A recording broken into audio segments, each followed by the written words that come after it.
최신 연구 결과를 최고의 전문가에게 직접 들어보는 시간. 오늘 주제는 난치성 흉터를 가지고 계신 분들이라면 더욱 관심을 가지셔야 할 것 같은데요. 흉터는 삶의 질을 떨어뜨리는 요인 중에 하나로 작용해 왔습니다. 그런데 삶의 질에 대한 관심이 높아지면서 흉터는 더 이상 가지고 살아갈 것이 아니게 되었습니다. 그래서 오늘은 흉터 치료의 새로운 방향이 될 만한 연구를 소개해 드리려고 합니다. 가톨릭대학교 은평성모병원 성형외과 나은영 교수팀에 의해 흉터와 고혈압과의 상관관계가 규명되었습니다. 이번 연구로 지금까지와의 흉터 치료의 한계를 뛰어넘는 치료법 개발에 기반을 마련할 수 있을 것 같은데요. 이 연구를 직접 주도하신 가톨릭대학교 은평성모병원 성형외과 나은영 교수님과 함께 이 연구에 대한 자세한 이야기를 들어보도록 하겠습니다. 교수님 안녕하세요. 안녕하세요. 저는 가톨릭대학교 은평성모병원 성형외과에 근무하는 나은영입니다. 저희 임상적 전문 분야는 유방 재건과 유방 성형이고 유방암이나 다른 질환으로 유방이 결손된 환자분들에게 수술을 하고 있습니다. 저의 연구 분야는 피부 흉터이고 흉터를 억제하는 여러 가지 방법들을 연구하고 있습니다. 그럼 교수님 이제 연구에 들어가기 전에 흉터가 종류가 굉장히 많잖아요. 작은 흉터랑 큰 흉터, 켈로이드 흉터, 흉터에 대해서 먼저 말씀을 부탁드릴게요. 네, 흉터는 크게 성숙된 흉터와 비정상적으로 증식된 그 병적 흉터로 나누게 됩니다. 병적 흉터는 비유성 반응과 켈로이드로 구분이 되는데요. 일반적으로 상처가 발생하게 되면 여러 가지 염증 세포나 성장 인자들에 의해서 염증기, 증식기, 성숙기의 단계를 거치면서 결과적으로는 성숙된 흉터로 치유가 되게 됩니다. 그러나 이 세 단계 중에 콜라겐이 과도하게 증식을 하게 되면 바로 병적 흉터가 발생하게 됩니다. 비유성 반응과 켈로이드를 사실은 치료법이 매우 유사하기 때문에 임상적으로 구분하는 것은 크게 의미는 없습니다. 그러나 몇 가지 차이점이 있는데요. 우선 비유성 반응은 상처가 발생하고 나면 그 부위에서만 국한돼서 흉터가 생기게 됩니다. 또한 시간이 지나면서 자연스럽게 호전이 될 가능성도 있습니다. 비유성 반응 같은 경우에는 상처가 생기고 한 달 이내에 비교적 빠른 시기에 발생하는 경향이 있습니다. 그러나 켈로이드는 상처가 발생된 부위에 국한되지 않고 그 범위를 넘어가면서 좀 퍼지면서 발생을 할 수가 있고요. 환자의 흉부나 어깨 등의 관절 부위, 그리고 귓볼, 이렇게 특정한 해부학적 위치에서 잘 발생하는 경향이 있습니다. 또한 유전적인 소인도 가지고 있고요. 피부색과도 좀 연관이 있어서 흑인이나 아시아인들에게 백인보다 더 잘 발생하는 경향이 있습니다. 연령층으로 봤을 때는 30대 이하의 비교적 젊은 연령층에서 많이 발생하게 되고 특히 사춘기나 임신과 같은 이런 호르몬의 변화와도 밀접한 연관이 있습니다. 그러면 연구에 대해서 이제 자세히 들어가 보도록 하겠습니다. 이번 연구 개요부터 설명을 부탁드릴게요. 네, 이번 연구는 사실 그동안 가설과 관찰 연구로만 존재하였던 흉터와 고혈압과의 관계를 좀 더 명확하게 밝힌 연구가 되겠습니다.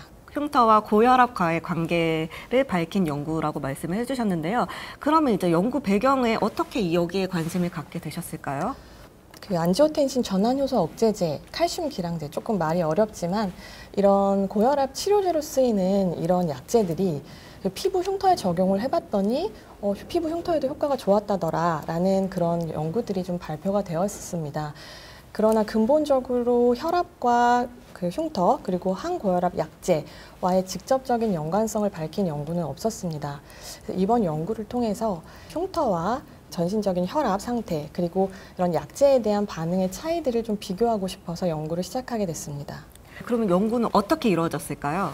연구는 우선 정상 혈압쥐와 고혈압쥐에게 캡토프릴이라는 안지오텐신 전환 효소 억제제를 복용하도록 하고 그 이후에 그 쥐의 등에 발생한 피부 흉터의 차이를 비교해 보고자 했습니다. 총 한 32마리의 쥐를 대상으로 하였고 쥐 등의 전층 피부 결손 흉터를 만들었습니다. 쥐는 4군으로 나누었는데 정상쥐 대조군, 정상쥐 캡토프릴 치료군, 그리고 고혈압쥐 대조군, 고혈압쥐 캡토프릴 치료군 이 4군으로 나누었고 약 2주간 그 군에 따른 처치를 하였습니다.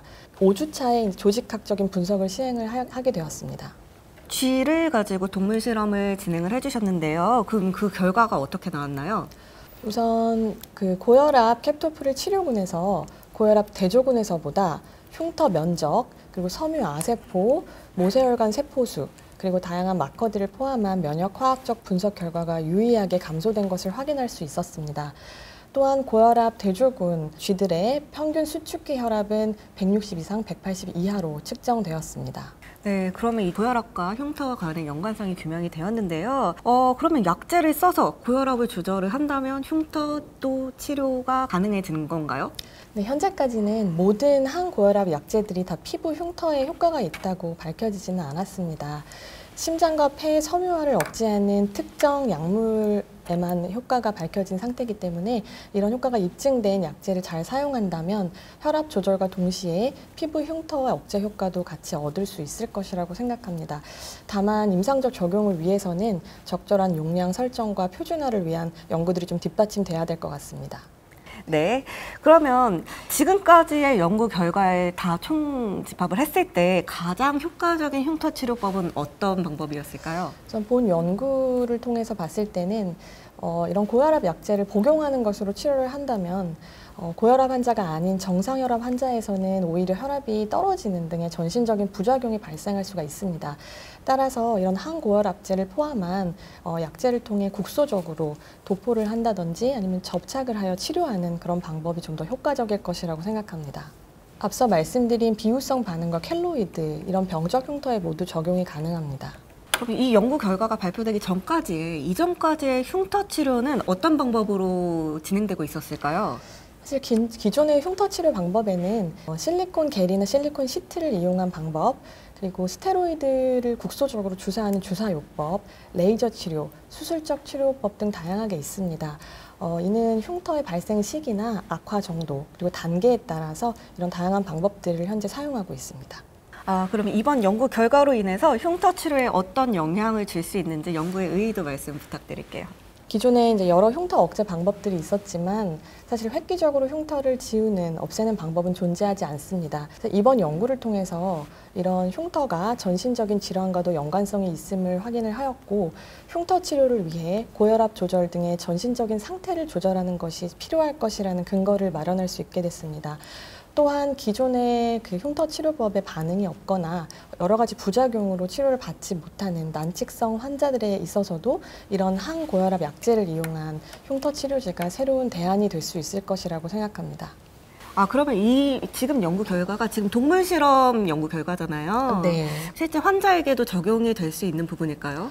우선 저는 이전에 선행 연구에서 이런 항고혈압제를 이용한 실리콘 겔과 시트를 개발해서 동물 실험은 수차례 시행을 했습니다.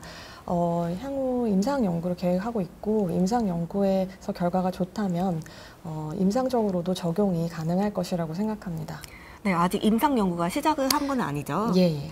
그러면 임상 연구가 진행이 된다면 저희가 대략적인 계획만이라도 말씀을 해주시면 좋을 것 같아요.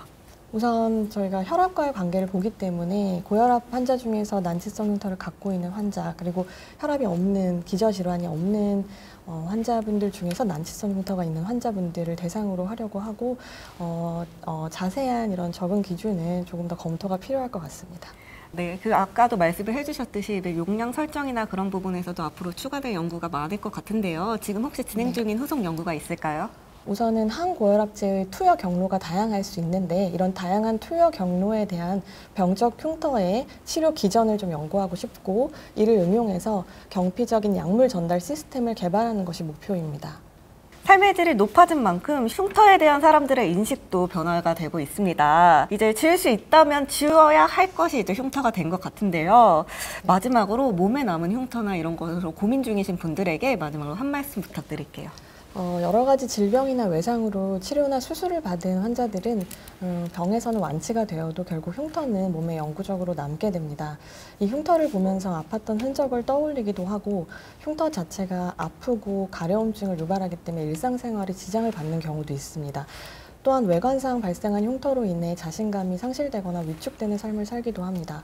소아 환자에게도 흉터가 많이 발생하는데 특히 소아의 경우에는 성장하면서 반응 구축으로 고통받는 경우도 있습니다. 소아 환자는 부작용이나 통증 때문에 성인에 비해 치료에 제한이 많이 있습니다.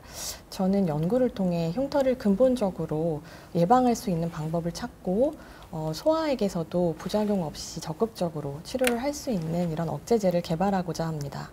네, 이번 연구 결과로 난치성 흉터로 고통받고 계시는 분들에게 새로운 흉터 치료법에 대한 희망이 되기를 기대를 해봅니다. 네, 그러면 저희는 이제 여기서 인사를 드릴까요? 네, 그러면 지금까지 시청해주셔서 감사합니다. 감사합니다.